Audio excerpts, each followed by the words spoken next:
शुरुआत सुनील सर आप ही से करूं मैं। 2 हफ्ते से तो कुछ समझ में आ नहीं रहा है। बाजार बिल्कुल एक दायरे में घूमता जा रहा है। बाजार क्या चाहता है कि बस यहीं तक रहना है कि आगे भी चलना है, कि फिर नीचे जाने की तो कोई खतरा नहीं है? नहीं, बात ऐसी नहीं है। दो चीज हुए 2 हफ्ते में। एक है CAS, क्लोजिंग ऑक्शन सिस्टम, जिससे कंफ्यूजन बहुत है बिटवीन ट्रेडर्स, बिकॉज अभी भी जो closing trade for derivatives VWAP पे चल रही है, या फिर CAS को इंट्रोड्यूस, तो 3-15 के बाद कोई कुछ करना नहीं चाहता। एक वो कंफ्यूजन अभी भी है, नंबर वन। नंबर टू, तेल के दाम में भी देखिए, बहुत सारी ये ट्रम्प और ईरान के बीच में चीज होती है, तो तेल में बहुत कंफ्यूजन आ रहा है। तो इस चीज के कारण एक क्लैरिटी मिलना मुश्किल है जियोपॉलिटिक्स के बारे में, और वो एक मार्केट के ऊपर हावी है। और तीसरी बात मैं कहूंगा कि आपने IT का जिक्र किया AI के साथ। मेरा मानना है कि देखिए, IT को AI का थ्रेट लगा था, बट ऐसा नहीं कि IT एक AI हेड्ज है।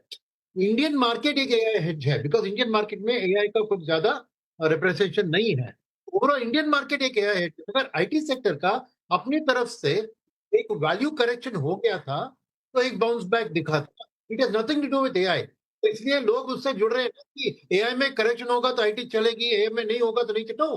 बिकॉज आपने देखा तो इंटरनेशनल ब्रोकर्स गुगनहाइम और जेफरीज ने IT को अपग्रेड किया on their own stand alone basis कि बहुत करेक्शन हो चुका है, और उसकी इतना भयंकर डाउनफॉल नहीं है उनके बिजनेस में जितना कि AI के कारण डर है। तो इसलिए एक बाउंस बैक IT में हुआ है। बस AI से उसको संबंध मत कीजिए। AI का थ्रेट IT के लिए जारी है, मगर किस हद तक उसको प्राइस करना चाहिए, यही मार्केट में थोड़ी कंफ्यूजन है। ये थोड़ा सा कंफ्यूजन लगे। एक जो बात आपने कही ना, मुझे लगता है कि वो एक बड़ा फैक्टर हो सकता है। सुदीप सर आप बताइएगा कि अभी तक ट्रंप का कुछ पता नहीं चल पा रहा है। वो भी शांत बैठे हुए हैं, ना तो बहुत हमला कर रहे हैं, ना तो युद्ध खत्म करने का ऐलान कर रहे हैं। तो लोगों को शायद इस बात का तो डर नहीं है कि पता नहीं ये कल सुबह उठें क्या कर दें। और क्रूड जो है इसका एक बेंचमार्क होता है, थर्मामीटर है ट्रंप के सोच का। तो क्रूड भी 88 के आसपास बना हुआ है। तो यही वजह है कि मार्केट भी ठहर के देख रहा है कि आखिर हो क्या रहा है। लक्ष्मण जी, आप बिल्कुल ठीक कह रहे हैं। ट्रंप साहब का कोई भरोसा नहीं है कब क्या होगा। और देखिए, मैं तो हमेशा यही बोलते आया हूं आपके प्रोग्राम में भी कि अगला 2.5 साल तक, जब तक ट्रंप साहब है, तब तक ये वोलेटिलिटी के लिए हम लोगों को तैयार रहना पड़ेगा। इसमें कोई दो राय नहीं है। कल को ईरान ईरान का युद्ध विराम भी हो गया तो फिर वो क्यूबा छेड़ लेंगे, कोई टैरिफ वाला मामला छेड़ लेंगे, कुछ और इशू निकाल के वो वोलेटिलिटी क्रिएट करेंगे, क्योंकि वो सर्वाइव करते हैं, थ्राइव करते हैं वोलेटिलिटी में। दूसरी बात यहाँ पे जो इंपॉर्टेंट है, नवंबर में बहुत बड़ा मिड टर्म इलेक्शन इनके लिए बहुत ही महत्वपूर्ण है। अब युद्ध छेड़ना या युद्ध में एस्केलेशन करने का मतलब ऑयल प्राइस $100 के ऊपर चला जाएगा, और वो डायरेक्टली यूएस कंज्यूमर्स को इंपैक्ट करेगा, क्योंकि यूएस में पंप में ऑयल प्राइसेस अगर $6 पर गैलन के ऊपर गया या $6 के आसपास आ गया, ये माना जाता है कि वो बहुत ही नेगेटिव होगा ट्रंप के लिए और उनके पार्टी के लिए।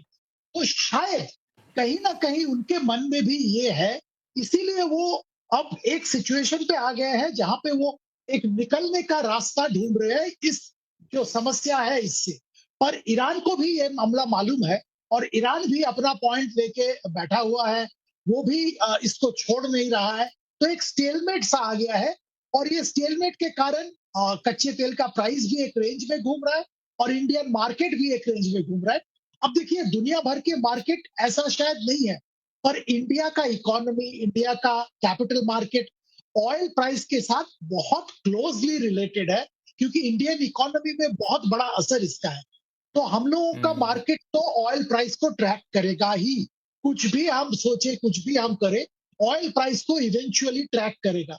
तो इसीलिए मार्केट रेंज में है, और मुझे लगता है जब तक ये समस्या का कुछ ना कुछ हल नहीं होगा, इसी रेंज में रहेगा। और इसी रेंज। मैं 1 मिनट लक्ष्मण जी लूंगा। एक चीज आप ध्यान हाँ। में रखिए कि इतना समस्या के बाद भी ऑयल प्राइस रेंज में है। इसका एक मुख्य कारण है कि बहुत सारे कंट्री इंक्लूडिंग चाइना अपना तेल का जो रिजर्व था वो यूज कर रहे हैं, और इसीलिए उनका जो जबरदस्त डिमांड वो मार्केट में नहीं आ रहा है।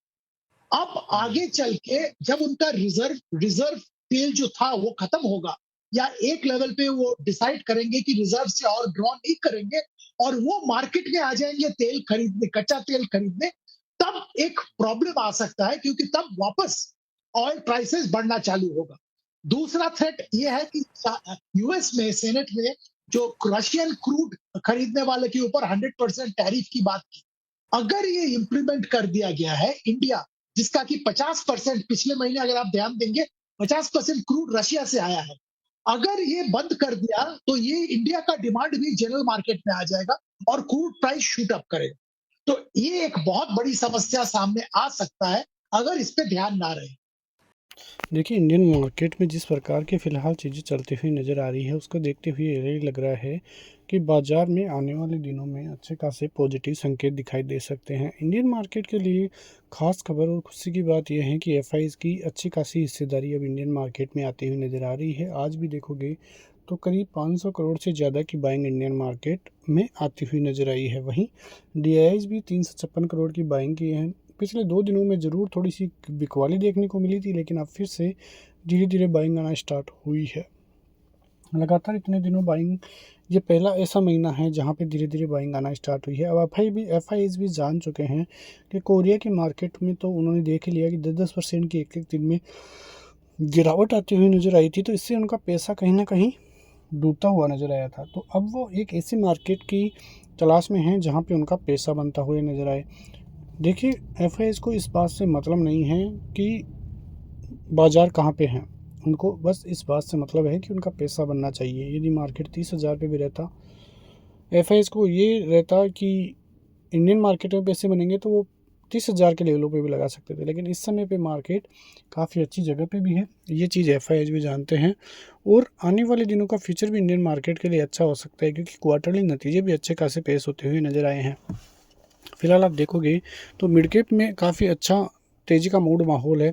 वहीं जो लार्ज कैप है वहाँ पे लगातार 1-1.5 साल से जो है डाउन ट्रेंड ही देखने को मिल रहा है।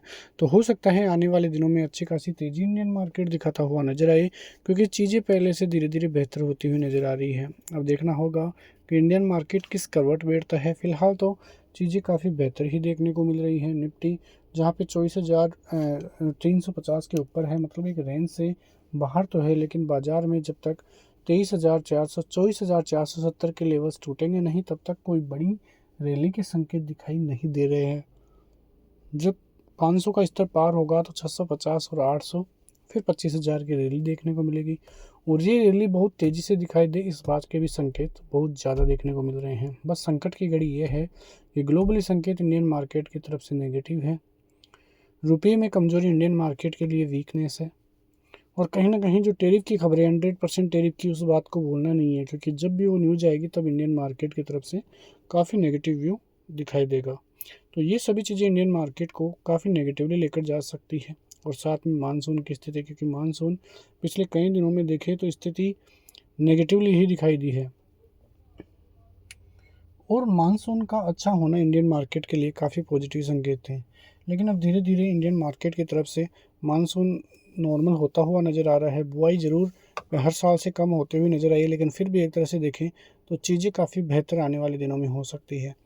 ठीक है, मिलते हैं नेक्स्ट वीडियो में, तब तक के लिए जय हिंद, वंदे मातरम।